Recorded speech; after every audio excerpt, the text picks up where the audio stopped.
अथ तृतीयोध्याय, तीसरा अध्याय। जहाँ अन्न आदि काफी मात्रा में इकट्ठे रहते हैं, जहाँ पति पत्नी में किसी प्रकार का कलह लड़ाई झगड़ा नहीं, ऐसे स्थान पर लक्ष्मी स्वयं आकर निवास करने लगती है। कस्य दोषः कुले नास्ति व्याधिना को न पीड़ितः व्यसः के न संप्राप्तम कस्य सौख्यम निरंतरम। संसार में ऐसा कौन सा कुल अथवा वंश है जिसमें कोई न कोई दोष अथवा अवगुण न हो। प्रत्येक व्यक्ति को किसी न किसी रोग का सामना करना ही पड़ता है। ऐसा मनुष्य कौन सा है जो व्यसनों में न पड़ा हो, और कौन ऐसा है जो सदा ही सुखी रहता हो, क्योंकि प्रत्येक के जीवन में संकट तो आते ही हैं। आचार्य चाणक्य ने यह बात ठीक ही कही है कि कोई विरला ही वंश अथवा कुल ऐसा हो जिसमें किसी प्रकार का दोष न हो। इसी तरह सभी व्यक्ति कभी न कभी किसी रोग से पीड़ित होते हैं। जो मनुष्य किसी बुरी लत में पड़ जाता है अथवा जिसे बुरे काम करने की आदत पड़ जाती है, उसे भी दुख उठाने पड़ते हैं। संसार में ऐसा कोई व्यक्ति नहीं है जिसे सदा सुख ही मिलता रहा हो और संकटों ने उसे कभी न घेरा हो। अर्थात कोई मनुष्य पूर्ण नहीं, कोई न कोई दुख सभी को लगा ही हुआ है। आचारा कुलमाख्याति देशमाख्याति भाषणम संभ्रम स्नेहमाख्याति वपुराख्याति भोजनम। मनुष्य के व्यवहार से उसके कुल का ज्ञान होता है। मनुष्य की बोलचाल से इस बात का पता चलता है कि वह कहाँ का रहने वाला है। वह जिस प्रकार का मान सम्मान किसी को देता है, उससे उसका प्रेम प्रकट होता है, और उसके शरीर को देखकर उसके भोजन की मात्रा का अनुमान लगाया जा सकता है। मनुष्य जिस प्रकार का व्यवहार करता है, उससे उसके कुल का ज्ञान भली प्रकार हो जाता है। इसी प्रकार मनुष्य की भाषा और बोलचाल से उसके देश प्रदेश अथवा रहने के स्थान का पता चलता है। मनुष्य जिस प्रकार का किसी के प्रति आदर प्रकट करता है, उससे ये स्पष्ट हो जाता है कि उसका स्वभाव कैसा है। इसी प्रकार उसके शरीर की बनावट देखकर उसके खाने की मात्रा का अनुमान होता है। बनावट और उसका व्यवहार किसी भी मनुष्य के मन की स्थिति को पूरी तरह से बता देता है, लेकिन इसके लिए अनुभव अपेक्षित है। सुकुले योजयेत कन्या पुत्रम विद्यासु योजयेत व्यसने योजयेत छत्रम मित्रम धर्मे नियोजयेत। समझदार व्यक्ति का कर्तव्य है कि वह अपनी कन्या का विवाह किसी अच्छे कुल में करे, पुत्र को अच्छी शिक्षा दे, उसे इस प्रकार की शिक्षा दे जिससे उसका मान सम्मान बढ़े। शत्रु को किसी ऐसे व्यसनम में डाल दे जिससे उसका बाहर निकलना कठिन हो जाए, और अपने मित्र को धर्म के मार्ग में लगाए। प्रत्येक माता पिता का कर्तव्य है कि अपनी पुत्री का विवाह किसी अच्छे परिवार में ही करें। अच्छा कुल अर्थात जो संस्कारित हो और शिक्षित भी। उन्हें चाहिए कि वह अपनी संतान को विद्वान बनाएं, ताकि उनका अपना कुल भी गुण संपन्न हो। शत्रु के संबंध में व्यसन की बात चाणक्य ने जिस प्रकार से कही है, उससे प्रकट होता है कि वे कितनी दूर की बात सोचते थे। आज भी देखने में आता है कि बहुत से पड़ोसी देश अपने विकास में लगे हुए देशों को मार्ग से भटकाने के लिए लोगों में धन का लालच पैदा करके उन्हें नशीले पदार्थों के व्यापार में लगाने का प्रयत्न करते हैं। आज पहले सी परिस्थितियां नहीं रह गई हैं, परस्पर युद्ध की संभावना बहुत कम हो गई है। इसीलिए दूसरे देश को कमजोर बनाने के लिए विभिन्न प्रकार के हथकंडे अपनाए जाते हैं। नशे की लत में एक बार फंसने पर निकलना कठिन होता है। व्यसनी व्यक्ति मानसिक रूप से कमजोर हो जाता है, और ऐसा शत्रु यदि जीवित भी रहे तो कोई अंतर नहीं पड़ता। मित्र को सदैव श्रेष्ठ कार्यों की ओर प्रेरित करते रहना चाहिए। दुर्जनस्य च सर्पस्य वर सर्पो न दुर्जनः सर्पो दंशति कालीन दुर्जनस्तु पदे पदे। दुष्ट व्यक्ति और सांप, इन दोनों में से किसी एक को चुनना हो तो दुष्ट व्यक्ति की अपेक्षा सांप को चुनना ठीक होगा, क्योंकि सांप समय आने पर ही काटेगा, जबकि दुष्ट व्यक्ति हर समय हानि पहुंचाता रहेगा। चाणक्य ने यहाँ स्पष्ट किया है कि दुष्ट व्यक्ति सांप से भी अधिक हानिकर होता है। सांप तो आत्मरक्षा लिए आक्रमण करता है, परंतु दुष्ट व्यक्ति अपने स्वभाव के कारण सदैव किसी न किसी प्रकार का कष्ट पहुंचाता ही रहता है। इस प्रकार दुष्ट व्यक्ति सांप से भी अधिक घातक होता है। एतदर्थ कुलीनाना नृपाः कुर्वन्ति संग्रहम् आदिमध्यावसानेषु न त्यजन्ति च ते नृपम्। राजा लोग कुलीन व्यक्तियों को अपने पास इसलिए रखते हैं कि वे राजा की उन्नति के समय, उसका ऐश्वर्य समाप्त हो जाने पर तथा विपत्ति के समय भी उसे नहीं छोड़ते। राजा लोग अथवा राजपुरुष राज्य के महत्वपूर्ण पदों और स्थानों पर उत्तम कुल वाले व्यक्तियों को ही नियुक्त करते हैं, क्योंकि उनमें उच्च संस्कारों तथा अच्छी शिक्षा के कारण एक विशिष्टता होती है। वे राजा के हर काम में सहायक होते हैं। वे उसकी उन्नति के समय अथवा सामान्य मध्यम स्थिति में तथा संकट आने के समय भी साथ नहीं छोड़ते। कुलीन व्यक्ति अवसरवादी नहीं, आदर्शवादी होता है। यदि इस बात को आज के संदर्भ में भी देखा जाए तो स्वार्थी और नीच कुल के व्यक्ति ही अपना स्वार्थ सिद्ध होने पर दल बदल कर लेते हैं और अपने दल का साथ छोड़ देते हैं। परोक्ष रूप से चाणक्य लोगों को सचेत करना चाहते हैं कि सहयोगियों का चुनाव करते समय कुल और संस्कारों का विचार अवश्य करना चाहिए।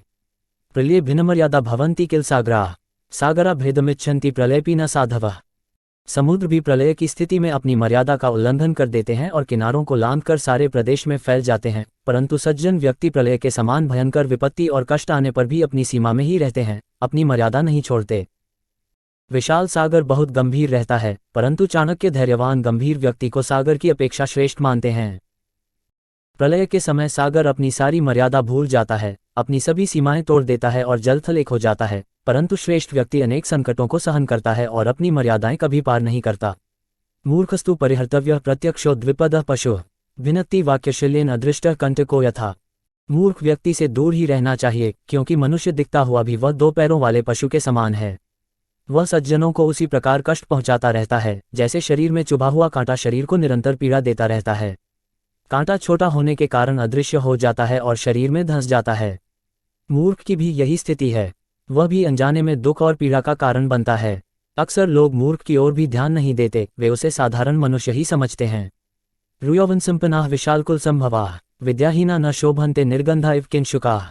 सुंदर रूप वाला, यौवन से युक्त, ऊंचे कुल में उत्पन्न होने पर भी विद्या से हीन मनुष्य सुगंधरहित धाक अथवा टेसू के फूल की भांति उपेक्षित रहता है, प्रशंसा को प्राप्त नहीं होता। यदि किसी व्यक्ति ने अच्छे कुल में जन्म लिया है और देखने में भी उसका शरीर सुंदर है, परंतु यदि वह भी विद्या से हीन है तो उसकी स्थिति भी धाक के उसी फूल के समान होती है जो गंधरहित होता है। धाक का फूल देखने में सुंदर और बड़ा होता है, परंतु जब लोग ये देखते हैं कि उसमें किसी प्रकार की सुगंध नहीं है तो वे उसकी उपेक्षा कर देते हैं। न तो वह किसी देवता के पूजन में चढ़ाया जाता है, न ही साज श्रृंगार में उसका उपयोग किया जाता है। कोकिलाना स्वरो रूप स्त्रीना रूप पतिव्रतम विद्या रूप कुरूपाणा क्षमा रूप तपस्विनाम। कोयल का सौंदर्य उसके स्वर में है, उसकी मीठी आवाज में है। स्त्रियों का सौंदर्य उनका पतिव्रता होना है, कुरूप लोगों का सौंदर्य उनके विद्यावान होने में और तपस्वियों की सुंदरता उनके क्षमावान होने में है। भाव यह है कि व्यक्ति का सौंदर्य उसके गुणों में छिपा रहता है।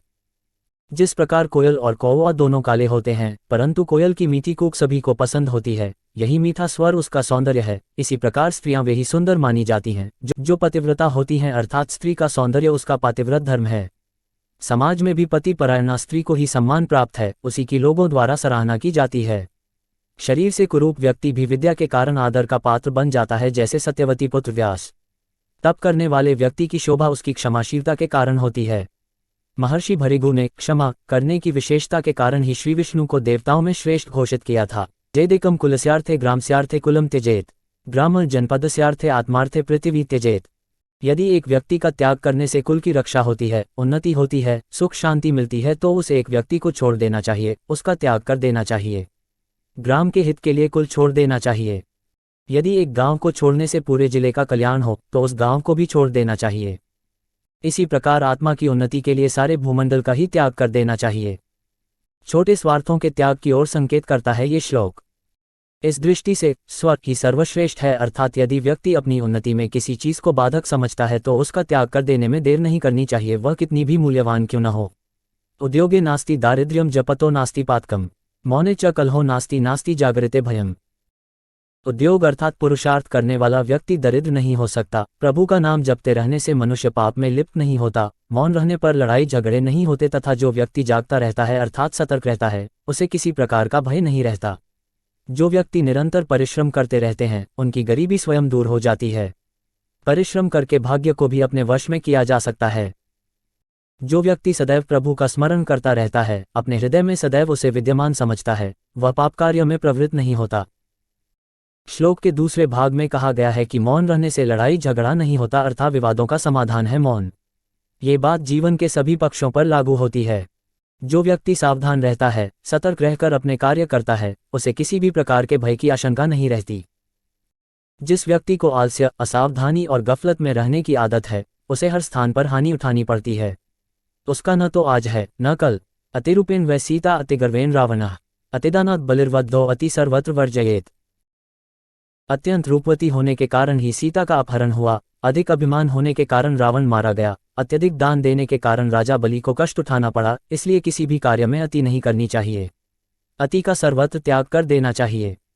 चाणक्य ने यहाँ इतिहास प्रसिद्ध उदाहरण देकर यह समझाने का प्रयत्न किया है कि प्रत्येक कार्य की एक सीमा होती है, जब उसका अतिक्रमण हो जाता है तो व्यक्ति को कष्ट उठाना पड़ता है।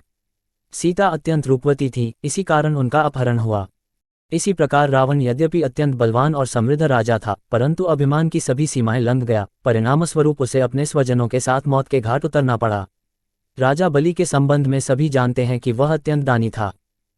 उसके दान के कारण जब उसका यश सारे संसार में फैलने लगा तो देवता लोग भी चिंतित हो उठे। तब भगवान विष्णु ने वामन का अवतार लेकर उससे 3 पग धरती दान में मांगी। बलि के गुरु शुक्राचार्य ने उसे सावधान भी किया, परंतु बलि ने उनकी बात न मानकर वामन बने विष्णु की बात मान ली और भगवान ने 3 पगों में धरती, स्वर्ग और पाताल तीनों लोकों को नापकर बलि को भिखारी बना दिया। इन सब उदाहरणों का भाव यही है कि अच्छाई भी एक सीमा से आगे बढ़ जाती है तो वह बुराई अर्थात हानिकर बन जाती है। लोग उसका लाभ उठाते हैं। इसीलिए कहा गया है कि अति न करो। को ही भारा समर्थाना किन दूर व्यवसायी नाम, को विदेश सविद्याना का परप्रियवाद नाम। समर्थ अथवा शक्तिशाली लोगों के लिए कोई भी कार्य कठिन नहीं होता, व्यापारियों के लिए भी कोई स्थान दूर नहीं, पढ़े लिखे विद्वान व्यक्तियों के लिए कोई भी स्थान विदेश नहीं। इसी प्रकार जो मधुरभाषी हैं उनके लिए कोई पराया नहीं। जो लोग शक्तिशाली हैं अर्थात जिनमें सामर्थ्य है, उनके लिए कोई भी काम पूरा कर लेना कठिन नहीं होता। वे प्रत्येक कार्य को सरलतापूर्वक कर लेते हैं। व्यापारी अपने व्यापार की वृद्धि के लिए दूर दूर के देशों में जाते हैं, उनके लिए भी कोई स्थान दूर नहीं। विद्वान व्यक्ति के लिए भी कोई परदेश नहीं, वह जहां भी जाएगा विद्वत्ता के कारण वहीं सम्मानित होगा। इसी प्रकार मधुर भाषण करने वाला व्यक्ति पराये लोगों को भी अपना बना लेता है। उसके लिए पराया कोई भी नहीं होता, सब उसके अपने हो जाते हैं। एकेनापि सुवृक्षेण पुष्पितेन सुगंधिना वासित तद्वन सर्वम सुपुत्रेण कुलम तथा। जिस प्रकार सुगंधित फूलों से लदा हुआ एक ही वृक्ष सारे जंगल को सुगंध से भर देता है, उसी प्रकार सुपुत्र से सारे वंश की शोभा बढ़ती है, प्रशंसा होती है। बहुत से लोगों के बहुत से पुत्र अथवा संतानें होती हैं, परंतु उनकी अधिकता के कारण परिवार का सम्मान नहीं बढ़ता। कुल का सम्मान बढ़ाने के लिए एक सद्गुणी पुत्र ही काफी होता है। धृतराष्ट्र के 100 पुत्रों में से एक भी ऐसा नहीं निकला जिसे सम्मान से स्मरण किया जाता हो। ऐसे 100 पुत्रों से क्या लाभ। सगर के तो 60,000 पुत्र थे। अकैन शुष्कवृक्षेण दह्यमानेन वहनेना दह्यते तद्वन सर्वम कुपुत्रेण कुलम तथा। जिस प्रकार एक ही सूखे वृक्ष में आग लगने से सारा जंगल जलकर राख हो जाता है, उसी प्रकार एक मूर्ख और कुपुत्र सारे कुल को नष्ट कर देता है। जैसे जंगल का एक सूखा पेड़ आग पकड़ ले तो सारा वन जल उठता है, उसी प्रकार कुल में एक कुपुत्र पैदा हो जाए तो वह सारे कुल को नष्ट कर देता है। कुल की प्रतिष्ठा, आदर, सम्मान आदि सब धूल में मिल जाते हैं। दुर्योधन का उदाहरण सभी जानते हैं, जिसके कारण कौरवों का नाश हुआ। लंकापति रावण भी इसी श्रेणी में आता है। एकेनापि सुपुत्रेण विद्यायुक्तेन साधुना आह्लादित कुलम सर्वम यथा चंद्रेण शर्वरी। एक ही पुत्र यदि विद्वान और अच्छे स्वभाव वाला हो तो उससे परिवार को उसी प्रकार खुशी होती है, जिस प्रकार एक चंद्रमा के उत्पन्न होने पर काली रात चांदनी से खिल उठती है। यह आवश्यक नहीं है कि परिवार में यदि बहुत सी संतानें हैं तो वह परिवार सुखी ही हो। अनेक संतानों के होने पर भी यदि उनमें से कोई विद्वान और सदाचारी नहीं तो परिवार के सुखी होने का प्रश्न ही नहीं उठता। इसलिए चाणक्य कहते हैं कि बहुत से मूर्ख पुत्रों और संतान की अपेक्षा एक ही विद्वान और सदाचारी पुत्र से परिवार को उसी प्रकार प्रसन्नता मिलती है जैसे चांद के निकलने पर उसके प्रकाश से काली रात जगमगा उठती है। किन जातर बहुभिः पुत्रः शोक संतापकारकः वर्मेकः कुलालंबी यत्र विश्राम्यते कुलम। दुख देने वाले, हृदय को जलाने वाले बहुत से पुत्रों के उत्पन्न होने से क्या लाभ। कुल को सहारा देने वाला एक ही पुत्र श्रेष्ठ होता है, उसके आश्रय में पूरा कुल सुख भोगता है। ऐसे बहुत से पुत्रों से कोई लाभ नहीं, जिनके कार्यों से परिवार को शोक का सामना करना पड़े, हृदय को दुख पहुंचे। ऐसे बहुत से पुत्रों की अपेक्षा परिवार को सहारा देने वाला एक ही पुत्र अधिक उपयोगी होता है, जिसके कारण परिवार को सुख प्राप्त होता है।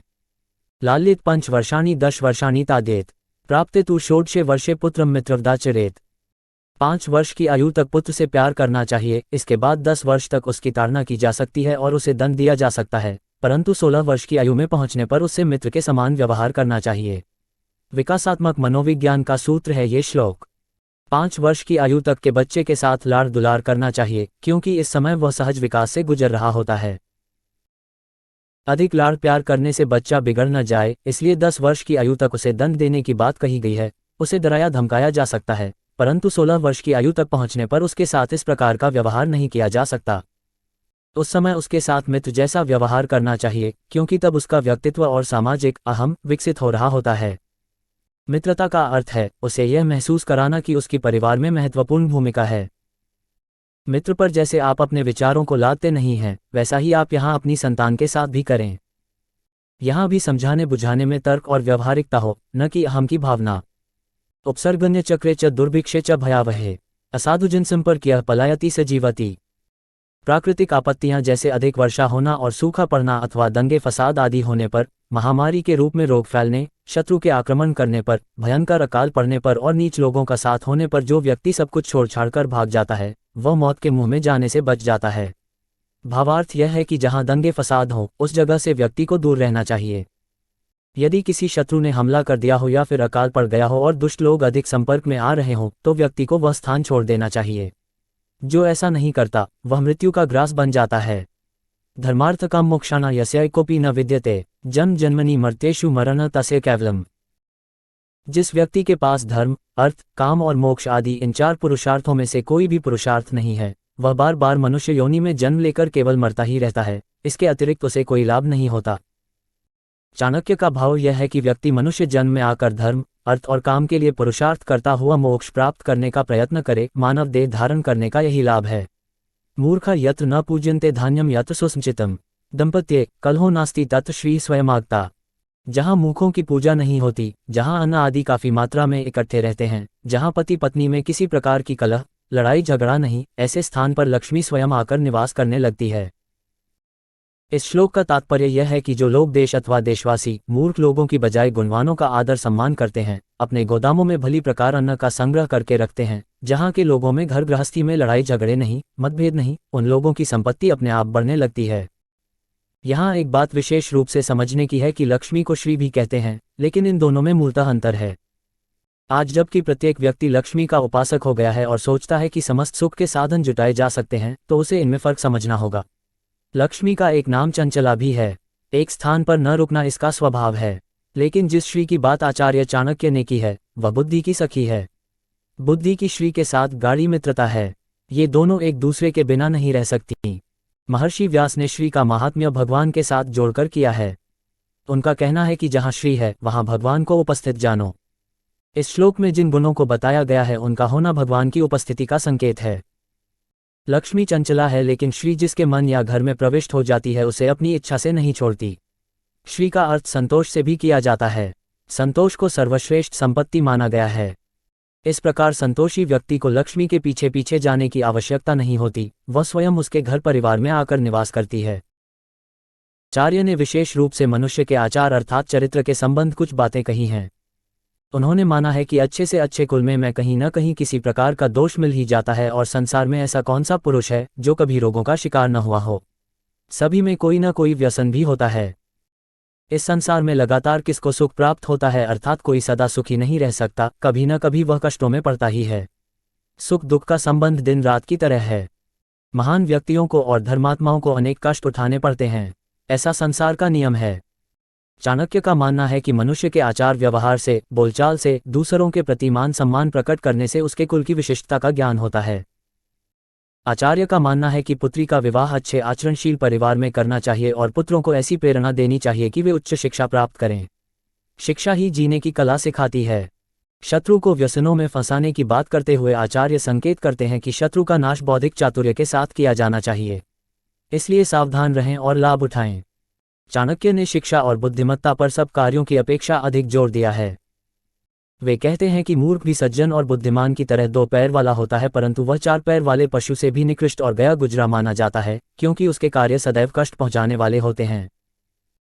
चाणक्य कहते हैं कि यदि कोई व्यक्ति अच्छे कुल में उत्पन्न हुआ है तथा रूप और यौवन आदि से भी युक्त है, परंतु उसने विद्या ग्रहण नहीं की, तो ये सब उसी प्रकार निरर्थक है जिस प्रकार बिना सुगंध के सुंदर फूल। उनका मानना है कि किसी का सम्मान उसके गुणों के कारण होता है, न कि रूप और यौवन के कारण। आचरण से संबंधित एक और महत्वपूर्ण बात चाणक्य ने ये कही है कि यदि किसी एक व्यक्ति के बलिदान से पूरे कुल का कल्याण हो तो उसका बलिदान कर देना चाहिए, परंतु उन्होंने मनुष्य को सर्वोपरि माना है और वे कहते हैं कि यदि व्यक्ति अपने कल्याण के लिए चाहे तो प्रत्येक वस्तु का बलिदान कर सकता है। उनका मानना है कि व्यक्ति को अपनी निर्धनता दूर करने के लिए उद्यम और पापों से बचने के लिए प्रभु का स्मरण करते रहना चाहिए। उन्होंने बार बार मनुष्य को सचेत किया है कि वह किस प्रकार कष्टों से बच सकता है। उनका कहना है कि व्यक्ति को सदैव सतर्क रहना चाहिए। आचरण में आचार्य किसी भी तरह की अति के पक्ष में नहीं हैं। आचार्य के अनुसार मधुर भाषण करने वाला व्यक्ति समूचे संसार को अपना बना सकता है। अनेक कुपुत्र होने के बजाय एक सुपुत्र होना कहीं अच्छा है। चाणक्य ने बाल मनोविज्ञान पर भी प्रकाश डाला है। उनका कहना है कि 5 वर्ष तक की आयु के बच्चे से लाड़ दुलार करना चाहिए। इसके बाद की आयु में अनुशासित करने के लिए डांट फटकार ताना करने की आवश्यकता हो तो वह भी करनी चाहिए, परंतु जब बच्चा 16 वर्ष की आयु तक पहुंच जाता है तब उसे मित्र के समान समझकर व्यवहार करना चाहिए। श्लोक में पुत्र शब्द का प्रयोग संतान के अर्थ में किया गया। बेटियों के संदर्भ में भी यही नियम लागू होता है। आचार्य ने बार बार मनुष्यों को यह बताने समझाने का प्रयत्न किया है कि यह मानव शरीर अत्यंत मूल्यवान है। व्यक्ति को अपना दायित्व निभाने के लिए यथाशक्ति धर्माचरण करते रहना चाहिए।